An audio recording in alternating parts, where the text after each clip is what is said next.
Esse é o Expresso Sindimepa, um podcast do Sindicato dos Médicos do Pará, sobre atualidades e informações. Siga nosso perfil na sua plataforma preferida e acompanhe todos os episódios.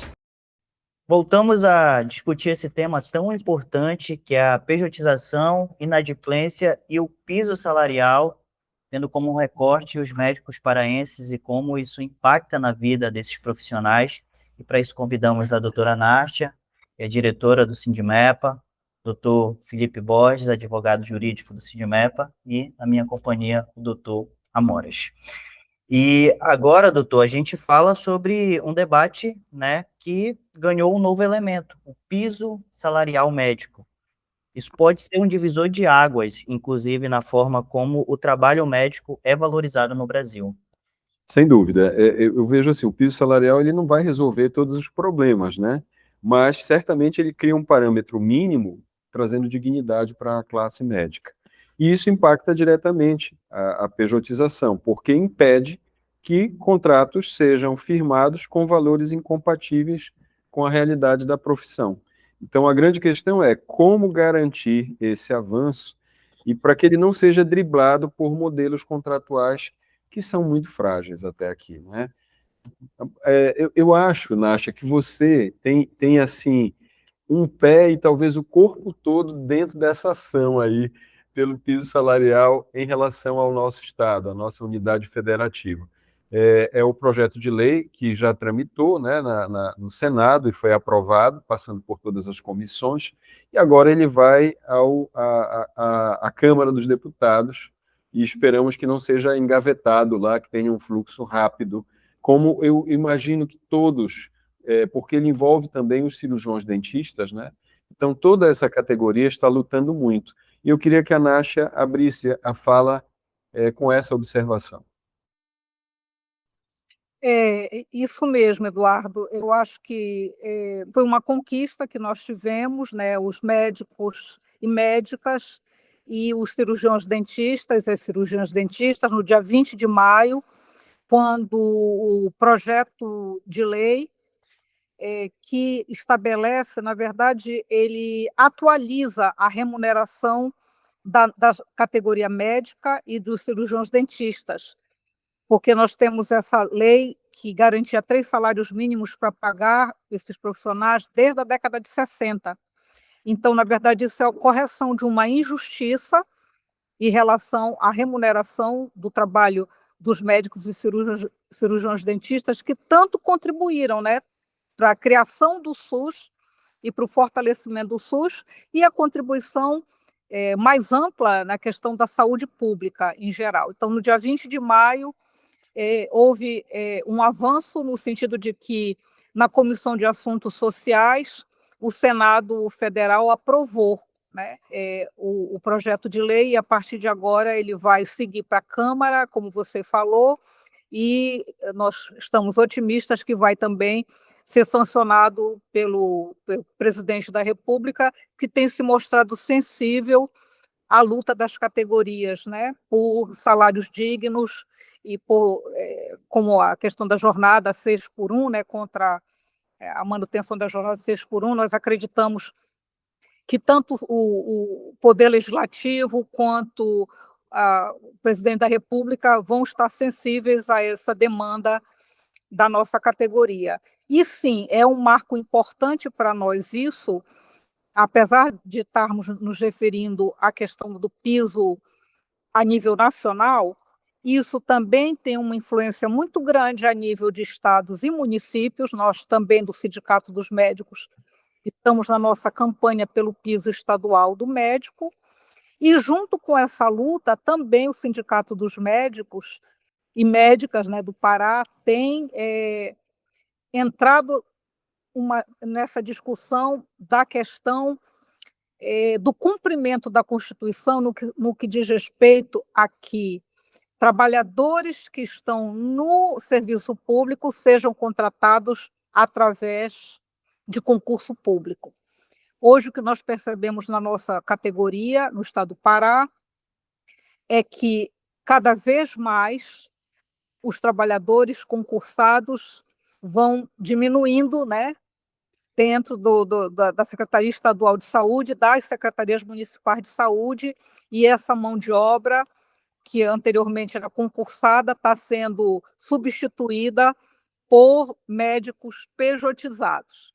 Então, eu acho que todas essas lutas, tanto de estabelecer um piso digno, corrigir essa injustiça contra médicos e cirurgiões dentistas a nível nacional, estadual e municipal, ela caminha junto também com a garantia de que a Constituição seja cumprida e que a admissão desses profissionais se dê através de concurso público, onde esses profissionais possam ter carreira, né? Carreira e ter, no futuro, uma aposentadoria digna. Então, essas coisas estão todas entrelaçadas, né?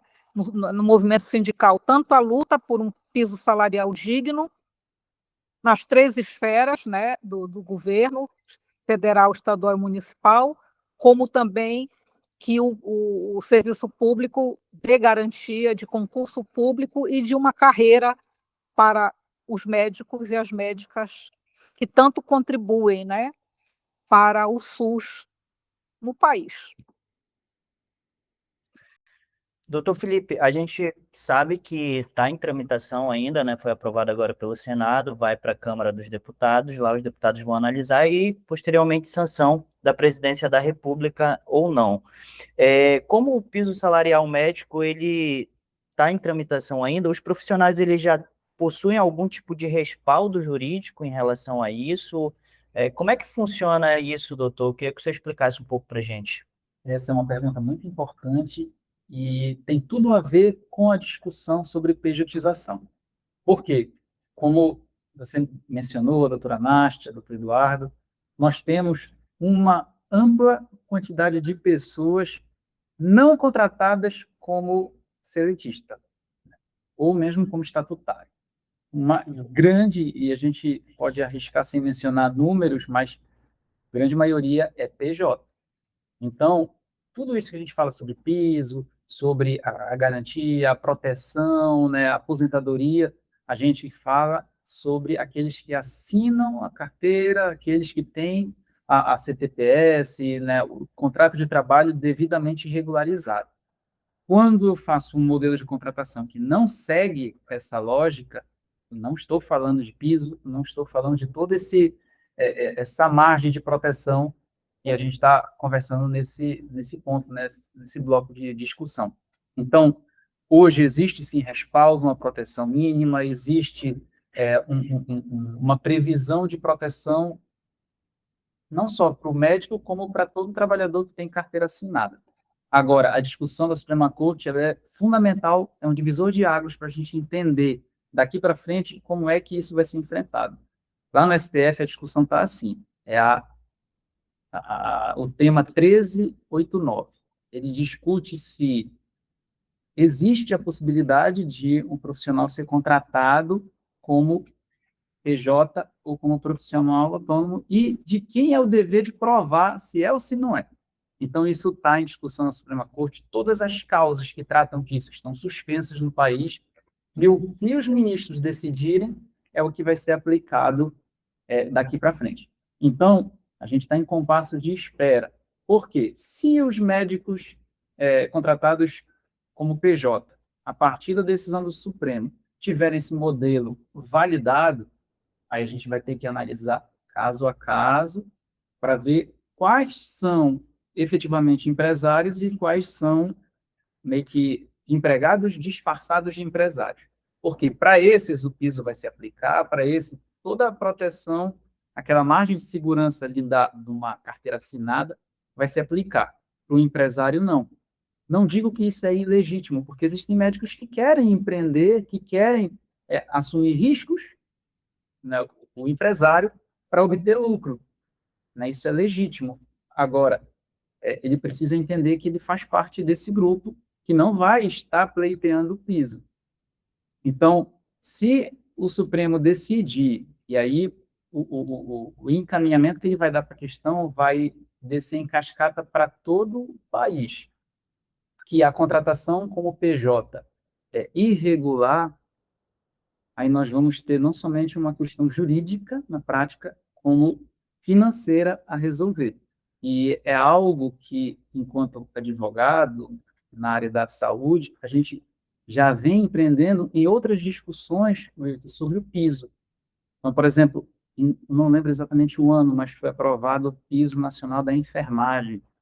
Então, foi uma discussão que, por melhor que seja a intenção, ela vai recair ali na questão financeira. Então, o ponto jurídico é importante, o Supremo vai decidir, mas na prática nós vamos ter que discutir de economia, financeiro, inclusive porque, mesmo que o piso seja aprovado, validado, a gente vai ter que lidar como é que os hospitais, as clínicas, o poder público vão cuidar dessas contratações, fazer os ajustes necessários. Então, tem toda uma discussão aí que, uma vez resolvido, e é fundamental que se resolva, nós teríamos de enfrentar posteriormente. Eu queria aproveitar o gancho, Felipe, e chamar a atenção daqueles que nos ouvem. O Sindicato dos Médicos do Estado do Pará, quando levantou a causa do piso salarial no nosso estado, teve a preocupação de chamar o DIEESE para fazer uma análise crítica da situação orçamentária do Estado, baseado no seu planejamento plurianual, e a partir desse momento, viabilizar, ver se havia viabilidade no pagamento do piso salarial. E a resposta da análise crítica do DIEESE foi formalmente positiva, que o que tem de orçamento tranquilamente arcaria com essa despesa, que eu digo que não é uma despesa, é uma transformação em uma melhoria na qualidade do atendimento da população. Então, quando a gente fala do piso salarial, quando a gente fala de pejotização, quando a gente fala de precarização do serviço médico, acho que todos, num primeiro momento, nos olham, poxa, os médicos só querem saber de aumento, só querem saber de salário. Na verdade, o que a gente quer é melhoria do atendimento e melhoria do principal, que é o resultado de todos, né, que nós todos trazemos para a sociedade, a saúde pública. Bom, a minha pergunta volta para você. Se a gente conseguir que haja suspensão nacional de processo sobre reconhecimento de vínculo em contratos por PJ, qual seria o impacto que isso traria na vida dos médicos, na sua opinião? O primeiro impacto vai ser uma revisão de todos os contratos firmados. Isso pode gerar, em um primeiro momento, aquela interrogação, não só entre quem está tomando o serviço, como quem está prestando. Mas existe, sim, mecanismos jurídicos da gente regularizar e, pelo menos por um determinado período de tempo, transformar isso, se for entendido como irregular, em uma contratação que segue a lei, que respeita a lei. Então, em um primeiro momento, doutor, vai haver, sim, muitos questionamentos. É inevitável que algumas organizações, por não estarem preparadas para funcionar dessa forma, algumas vão deixar de existir, e vai haver, certamente, uma reorganização. Porque o mundo empresarial ele vai ter que se adaptar a esta nova realidade. Então, como é que eu vejo? Algumas empresas já estão preparadas para lidar com uma contratação regular, como de obra assinada, respeitando o piso, e mesmo aquelas contratações de CNPJ, a empresa vai respeitar os requisitos para se contratar de maneira legal um CNPJ, uma empresa, uma sociedade. Agora, para aquelas empresas, para aquelas organizações que estão se aproveitando de uma fragilidade fiscalizatória, estão se aproveitando de uma inexistência de uma norma, uma clareza maior sobre o quanto é o mínimo a ser pago, essas muito provavelmente vão ter maiores problemas em ter a perpetuidade, em continuar no mercado. Então, essa é a minha visão. Mas, normalmente, quando o Supremo decide, ele cria uma espécie de uma zona de transição. A gente chama modulação de efeitos. Então, quando uma decisão tem um potencial muito grande de impacto, o Supremo, normalmente, ele cria alguns critérios para que essa ruptura ela não traga prejuízos tão graves assim no contexto social, financeiro, econômico. Então, eu imagino que vai sim trazer impactos, mas o Supremo certamente, a depender da decisão, ele vai criar uma transição ali para tentar suavizar, na medida do possível, esses impactos, esse novo cenário. Doutor, a gente está chegando já ao final do nosso podcast e conversando com a doutora Nasha, ela deixou claro que seria importante, não é, doutora, deixar uma mensagem, um alerta, qual é a mensagem que o sindicato, Sindimepa, quer deixar para os médicos sobre todos esses temas que a gente discutiu aqui, doutora? Realmente, este tema que nós estamos discutindo é um tema extremamente complexo, tanto do ponto de vista jurídico, como vocês puderam observar pelas explanações do doutor Felipe, mas ele tem impactos econômicos, tem impactos sociais, na vida dos médicos e das médicas, né?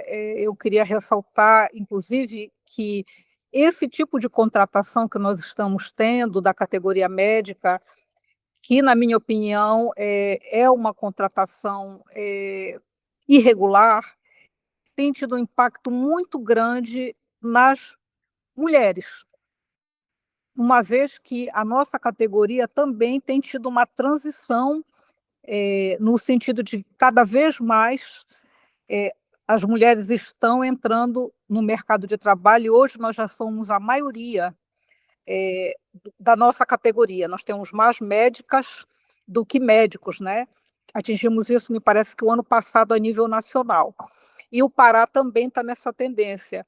E isso tem tido um impacto, com certeza, pior para as mulheres, na medida em que todos esses direitos trabalhistas, direitos previdenciários, né, e a questão também do empobrecimento da categoria médica, ela tem um impacto mais intenso na condição da mulher médica. Então, são temas extremamente complexos, mas eu diria que, do ponto de vista sindical, o Sindicato dos Médicos do Pará, nós estamos discutindo a nível jurídico como nós vamos nos preparar para as duas possibilidades, como o doutor Felipe falou. Ou a pejotização ela vai ser rechaçada, como eu espero que seja, pelo Supremo, né? E se não for também, como é que nós, enquanto entidade sindical, vamos lidar com essa situação?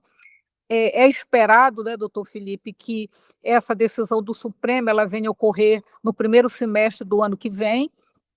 Pelo que eu tenho ouvido, são mais de 200 mil ações que serão impactadas por essa decisão do Supremo, para vocês terem uma ideia da gravidade, né, dessa situação.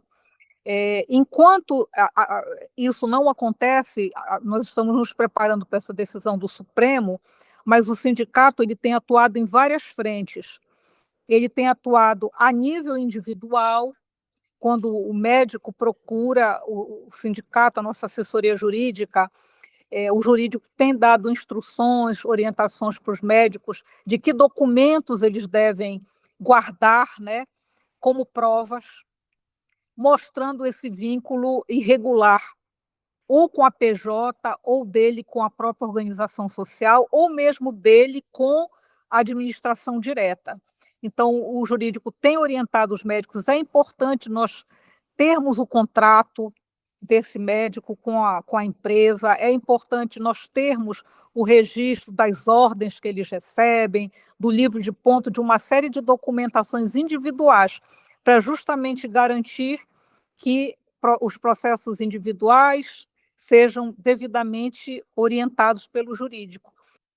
E nós também temos tido uma orientação de como nós podemos lidar com isso coletivamente, uma vez que já há precedente na Justiça do Trabalho, inclusive, de que o sindicato que representa a categoria médica, sejam médicos pejotizados, médicos autônomos, médicos estatutários, o sindicato tem essa representatividade garantida pela lei. Então, eu recomendo muito aos colegas médicos e médicas que se sindicalizem, porque só um sindicato forte pode garantir o respeito aos direitos trabalhistas, aos direitos previdenciários e até a nossa condição de vida, né? Uma condição de vida digna. Então, do ponto de vista coletivo, nós estamos no jurídico trabalhando em várias instâncias, tanto a nível da Secretaria Estadual de Saúde, para garantir que os contratos atuais que envolvam OSs, que eles tenham cláusulas de transparência, cláusulas de fiscalização, que eles respeitem, né, o ato médico, que tenha respeito à questão da dignidade do profissional. Então, várias cláusulas que nós estamos discutindo para garantir nas nossas negociações do sindicato com a CESPA ou com as secretarias municipais de saúde, que qualquer contrato feito pelo poder público tenha respeito a cláusulas que garantam direitos mínimos para a nossa categoria. Porém, nós também temos trabalhado com outras instituições de fiscalização e controle, como o Tribunal de Contas, também porque é responsabilidade do Tribunal de Contas fiscalizar se o recurso público está chegando no seu destino definido até pelas leis orçamentárias, né? Se tem um recurso da saúde que é para pagar os médicos, esse recurso tem que ser fiscalizado até o seu fim, que o médico receba e que a médica receba pelos serviços prestados. Importantíssimo, e nós estamos cada vez mais cobrando do Tribunal de Contas, cobrando do Ministério Público Federal e do Ministério Público Estadual, que fiscalizem esses contratos. Nós, enquanto entidade sindical, entendemos que é fundamental cada vez mais estarmos discutindo, representando a categoria, junto da CESPA, junto das secretarias municipais, para que esses contratos tenham a transparência obrigatória que a Constituição exige, porque nós estamos tratando, na maioria das vezes, de verba pública, né? Então, esse é mais ou menos o quadro que a gente tem discutido em termos da Secretaria Jurídica do sindicato. Então, portanto, colegas, se sindicalizem, procurem o sindicato, tragam sua documentação para que o jurídico possa orientar vocês da melhor maneira possível, no sentido de garantir os nossos direitos trabalhistas, previdenciários, e garantir uma condição de trabalho digna, com uma remuneração digna que a categoria merece. Perfeito. Bem, infelizmente o tempo está acabando. Eu acho que pejotização não pode servir como desculpa para inadimplência. Eu acho que esse é o ponto que a gente tira do nosso podcast. Mais do que discutir esses modelos de contratação, a gente está falando da dignidade do exercício da medicina, a gente está falando que nenhum profissional pode sustentar o sistema de saúde convivendo com essa insegurança contratual, com atrasos recorrentes e principalmente com a ausência de garantias mínimas. Mediante isso, tudo que a Nástia mencionou, eu repetiria. Eu acho que é importante que você se cerque de cuidados, que você tenha a documentação, o contrato de partida, submeta ele ao nosso jurídico, que é muito abalizado e atualizado para cuidar desse assunto. Não assumam nenhum tipo de relação sem essa avaliação prévia, porque ela vai trazer a segurança e a consistência no que vai ocorrer depois.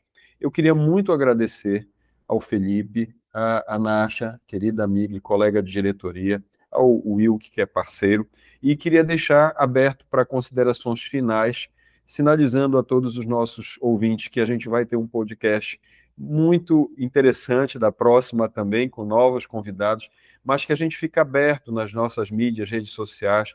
Temos na nossa página oficial do Sindimepa um assistente virtual, que é a Cindy, que pode também estar ali servindo para atender demandas e encaminhando qualquer dessas demandas para a nossa diretoria.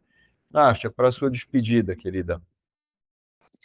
Eu agradeço ao colega, querido amigo Eduardo, por essa oportunidade de estarmos discutindo aqui um tema tão importante e que está norteando todo o debate trabalhista, social, econômico no momento, não só atingindo a categoria médica, mas atingindo todas as categorias, né, que constrói a sociedade, né, que na verdade com o seu trabalho constrói a sociedade. Então, muito obrigada pelo convite, obrigada por estar discutindo esse tema com o Dr. Felipe, com o Will, que está chegando, se juntando à nossa equipe, e esperamos continuar discutindo diante das decisões que nós vamos ter, né, decisões importantes do Supremo Tribunal Federal, e durante esse período de transição até termos a decisão final do Supremo Tribunal Federal sobre esse tema. Muito obrigada.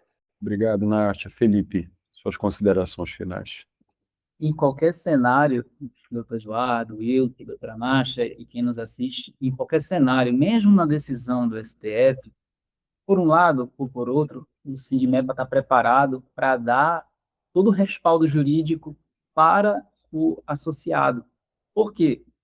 Algo não vai mudar, independentemente da decisão. Quais são os requisitos para ser empregado e quais são os requisitos para ser empresário.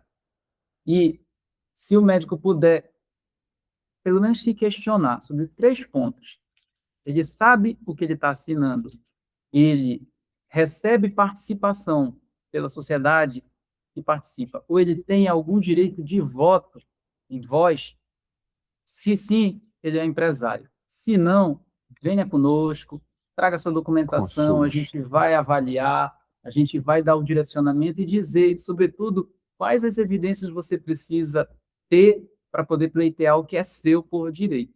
Então, eu encerro com essas dicas práticas e me coloco à disposição, doutor Eduardo, e doutora Nátia, para colaborar com esse assunto que é muito rico e eu tenho certeza que daria para a gente ter um monte de bloco ainda pela frente. Muitos podcasts ainda, né, Felipe? Antes de passar para o Wilke encerrar, eu queria só pegar essa fala. Venha para o sindicato. Eu não vejo como hoje, na nossa área de saúde, o Sindimepa ele oferece plano de saúde, o Sindimepa oferece assessoria jurídica, o Sindimepa hoje está entrando muito na área da educação médica continuada. Então, venha participar. Nós não somos apenas um sindicato, nós somos uma família e queremos ter vocês com a gente. Wilke, para encerrar, eu deixo com você. Obrigado, doutor Felipe, obrigado, doutora Nátia, pela participação, doutor Eduardo. E a gente realmente chega ao fim dessa série com aquela sensação de que, né, esse debate está só começando e, de fato, né, doutor, precisa continuar porque não existe uma saúde forte com profissionais desvalorizados, inseguros e sem receber. Então, obrigado pela participação de todos e obrigado pela sua companhia. E não deixem de acompanhar as nossas mídias. Um abraço a todos.